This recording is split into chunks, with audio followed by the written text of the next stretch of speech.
Hi guys, I'm going to read you chapter 11 of The Mouse and the Motorcycle. Chapter 11 is called The Search.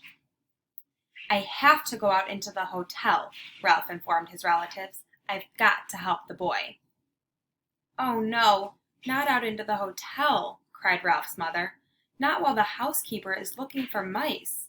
If you're seen, we'll all be in danger. I'll be back before dawn, said Ralph staunchly. I must go. Don't try to stop me. See here, my boy, aren't you being a bit dramatic? Asked Uncle Lester. Whatever do you have to go out into the hotel for? To pill for a pill, said Ralph. An aspirin tablet. His answer was dramatic enough, even for Uncle Lester. His entire family stared at him in disbelief. Not an aspirin? Not after his own father had been poisoned by one of the dread tablets. An aspirin? Ralph's mother gasped. No, Ralph, not that. Anything but that. It is the only way. Ralph stood tall and brave. The boy has a fever and he needs an aspirin. I'm going to find him one. Oh, Ralph.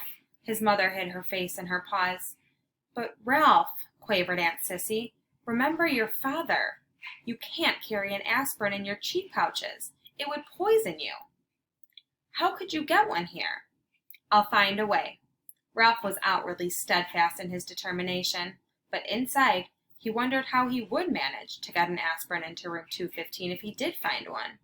Roll it, perhaps. Ralph, stay here, pleaded his mother. You're too young.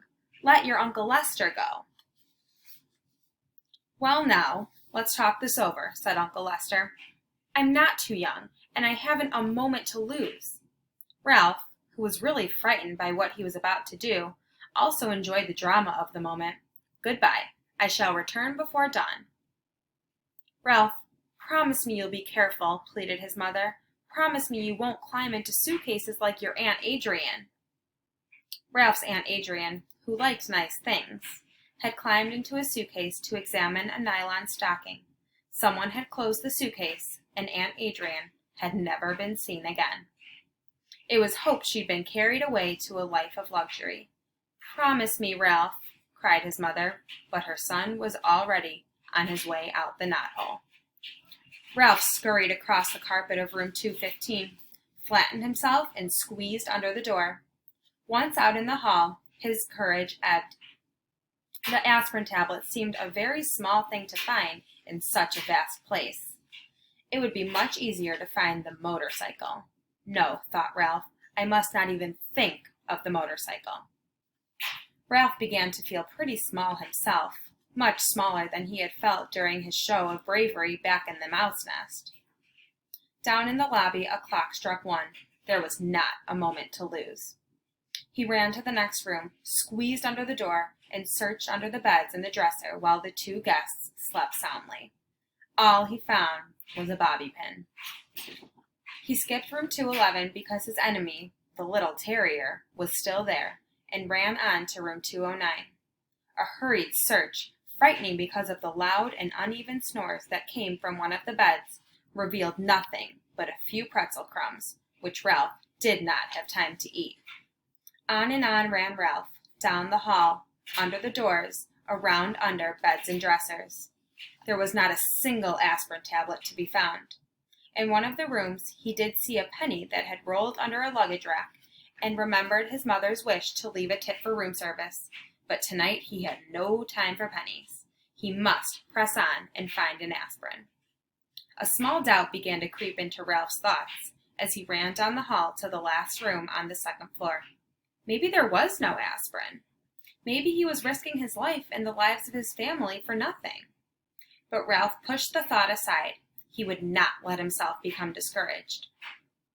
If there was no aspirin on the 2nd floor, there had to be one someplace on the ground floor. Tonight he was willing to brave the stairs to find it. He flattened himself and squeezed under the last door on the 2nd floor. There was nothing under either of the beds but the things Keith called dust mice. There was no sound but the rattle of the windows in the wind. Ralph started across the carpet toward the dresser when suddenly A light from the bedside table blinded him. He stopped, rooted to the carpet by fear, even though it was not likely that anyone was going to cut off his tail with a carving knife. He heard someone slip out of bed and utter a sound halfway between a squeal and a scream. Before Ralph knew what was happening, an ordinary drinking glass had been clapped down over him, and there he stood in a glass trap. By then his eyes were adjusted to the light, and he found himself facing a pair of bare feet. Looking up, he saw that the feet belonged to a young woman in a pink nightgown. "Mary Lou, wake up," she whispered to the young woman in the other bed. "Look what I've caught." "Huh?" said Mary Lou, blinking and raising up on one elbow. Her hair was done up on pink rollers. "Betty, are you out of your mind? It must be past 1 o'clock in the morning." The night was slipping by much too quickly for the trapped mouse. He was terrified, and he was desperate. No one in his family had ever been trapped under a drinking glass before. Worst of all, he was failing Keith and endangering his family. "Wake up, Mary Lou, and look," insisted Betty. "I was getting up to stop the rattle in the window and caught a mouse." This news roused Mary Lou from bed, and the two young women knelt on the carpet to look at Ralph, who promptly turned his back. He did not care to be stared at in his misery, but it was no use. The woman moved around to the other side of the glass. "Isn't he darling?" said Betty. "Just look at his cunning little paws." Mary Lou leaned closer for a better look. "And his little ears, aren't they sweet?" Betty was delighted. It was disgusting. It was bad enough to be trapped and stared at, but to have this pair carrying on in such a gushy fashion was almost more than Ralph could stomach. Cunning little paws indeed! They were strong paws, paws for grasping the handgrips of a motorcycle. "Oh, Betty, do you suppose we could take him back to Wichita with us?" asked Mary Lou. "My 3rd grade would love him." "So would my kindergarten," agreed Betty. "We could keep him in a cage on the ledge, and all the children could bring him food from home. It would be such a good experience for them to have a pet in the classroom." "Well," thought Ralph grimly, "I always wanted to travel." A cage in a kindergarten in Wichita, however, was not exactly the destination he had in mind. The minutes were slipping by dangerously fast. He had to do something. "Look!" he shouted through the glass in desperation. "Let me go! Please, let me go! There's something terribly important I've got to do." "He squeaked!" marveled Betty. "He's adorable," squealed Mary Lou. It was no use. Young woman could not speak his language. Ralph was in despair. He thought of Keith tossing feverishly in his bed, and of his family huddled in the mouse nest waiting for his safe return. "But I don't see how we could take him back to Wichita," said Betty sensibly. "We're driving to San Francisco, and then to Disneyland before we start back. How would we carry him thousands of miles?" The two teachers looked thoughtfully at Ralph, who knew his fate depended on their decision. Was he to be carried to Disneyland and eventually to a ledge in a kindergarten room in Wichita, or would they let him go? A third possibility crossed Ralph's mind. Perhaps they would leave him under the glass for the housekeeper to see. He hoped not. He did not think he could last that long. Already the inside of the glass was beginning to feel warm and airless.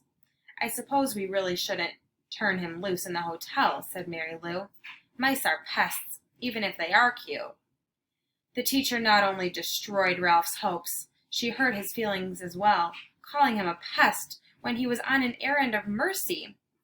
From the mouse's point of view, the teachers were the pests. "I know!" exclaimed Betty suddenly, causing Ralph to look over his shoulder for a clue to what it was she knew. "I know how we can get rid of him without hurting him." The young teacher reached over to the bedside table, where she picked up a picture postcard. She slid it carefully under the glass and under Ralph's feet, so that he was now standing on a postcard. He noticed the picture was of a giant redwood tree, the same postcard all travelers brought when they came to California.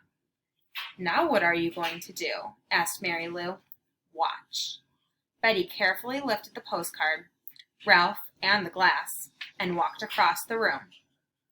Even though he knew it was useless, Ralph scrabbled around in his tiny prison.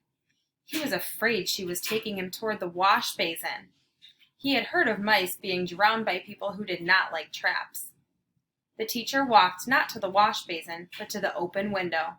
She held Ralph across the sill, removed the postcard from the glass, and gave it a little jerk that shook Ralph off into the vines that grew up the side of the building.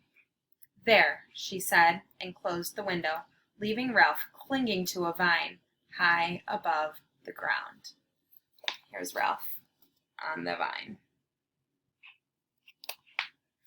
And that was chapter 11.